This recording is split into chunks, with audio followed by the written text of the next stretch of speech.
Hey there, my name's Ani. Sorry I couldn't be with you all today. I'm currently in Australia doing some traveling, but I'm very excited to be a part of this group and to be speaking with you all. So I've written a small piece about my experience with sexual assault and a message for other survivors. So here we go. My name's Annalisa Shear, and like so many others, I am a survivor of sexual assault. I'm also an artist, a thinker, a dreamer, and a human being. I've been raped a number of times, first at the age of 16, blacked out drunk by a friend of mine. Later I was part of a relationship when I was 18, and my boyfriend was sexually abusive to me in that relationship.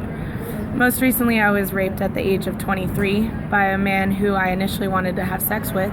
But when the clothes came off and I realized that he had an STI and he didn't have a condom, I told him we would have to wait until we could be safe and we should call it a night and fall asleep and do it another time. He agreed to that, but then he didn't respect my wishes and he raped me in my sleep. He laughed at me in the morning when I confronted him about it. And, at that point I had never talked about what had happened to me as a teenager. But after this last assault, I was crushed and devastated, and I really hit rock bottom. So I knew that I had a decision to make. Came down to either killing myself, rotting away in a mental institution, or beginning the long journey of healing. So that was 2 years ago now, and I chose to live. I chose to find my voice. My mother is a survivor as well, and she used to talk to me about it when I was a kid. She told me that if you let the people who have done bad things to you ruin your life and steal your sparkle, then they've won. My mother didn't let her abusers win, and I hoped to the bottom of my heart that I would have the same strength to do the same. So I went to my local police department and I pressed charges. Now, long story short, they didn't take my case, because we were drunk, because I had on a see-through shirt and a tight skirt, and because I had chosen to go to his hotel room with him.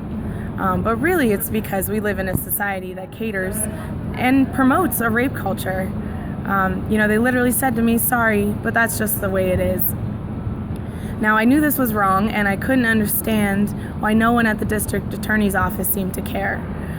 So it was through advocating on my own behalf that I began to realize that this was not a personal disregard of me, that this was a systematic negligence of crimes against women on a national level. When I realized how widespread this was happening, I knew that I had to use my voice to stand up for all of us. So I started speaking to everyone in my life about it. I started writing and posting my thoughts on social media, and what happened was really incredible. See, I began to feel stronger and stronger as I spoke about my experiences. I was healing. The gripping talons of PTSD were losing their strength, and my sparkle was returning. It felt really amazing to finally come out of the closet. And the dark place inside of me was really beginning to fill with light. It was amazing to hear the voice coming out of my mouth saying that it wasn't my fault, that I had a right to be safe in my own body, that it was their decision to violate me in this way and that I did not deserve it. It was a very powerful thing for me. But what happened next was even more incredible. People began to come to me with their own stories of being assaulted. On Facebook, almost daily, I had a new message from a friend expressing their condolences for what had happened to me, and a timid account of what they had been through. Most had never told anyone before telling me.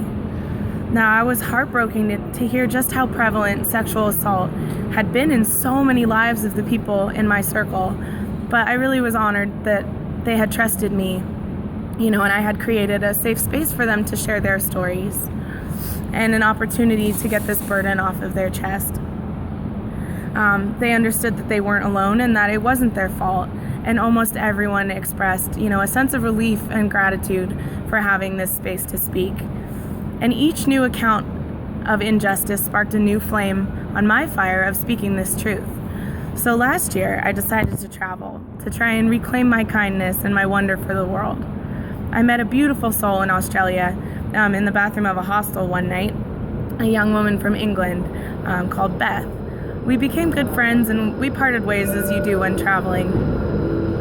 A few months later, I get a message from her on Facebook saying that she had been raped by 2 men here in Melbourne and that she was pressing charges. She wanted some support in the process, and I said, "Of course, sister, I'm here." So I went with her the night that she was brought into the police department to collect her evidence and be told that her case wasn't going to go to court because, sorry, that's just the way it is. See, that was a real moment for me, realizing that the people who are meant to enforce the laws, not only in the US, but all the way around the world in Australia, we're all being taught to tell survivors the same exact thing. Just because your case doesn't go to court, they'd say, doesn't mean it didn't happen. I believe you, but I'm not going to do anything about it. See, Beth was devastated as well, and she told me that she hoped someday she would have the courage to speak out about this like I had. I told her, "Babe, you will. It just takes time to heal. You'll come to that place eventually, and when you do, when you're ready, the world will listen because your voice is strong and your story is powerful." Now, not even 6 months later, I'm scrolling through Facebook, and I see an article written by my friend Beth on sexual assault abroad. Her experiences, her advice, and resources for others who are reading and maybe going through a similar thing. So I was so proud of her, and I was floored by the rising power of our voices. To think that my little story of the things that had happened to me had inspired not only Beth, but almost 100 different people just in my life to find their voice and to use it for healing, for change, really for love and compassion and support. It was just amazing. And now Beth and everyone else who has spoken out has created a space for others to come to them and to share their stories, to be supported and inspired to speak up as well. Really it's a ripple effect. And the more that we speak about it, the more voices will join in. All of our stories are of bravery, they're of beauty, of resilience. See, we are survivors. We are warriors for justice and protectors of the truth. Together we will rise up and our voices will be heard and our collective hearts will heal. Now, as one of my favorite poets, Alice Walker, said, we are the ones we've been waiting for.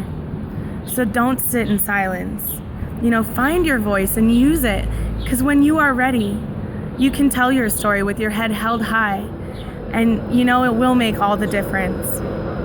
I know it. It's brought me to a beautiful place, and I know that each one of us has that strength to speak up, and it is with that the change will come. So thank you all so much for listening. Again, my name's Annalisa, and if you need somebody to speak with about this, I'm here. My Facebook is Annalisa Shear, ANNALISA space SHER, and I'd be happy to hear from any one of you.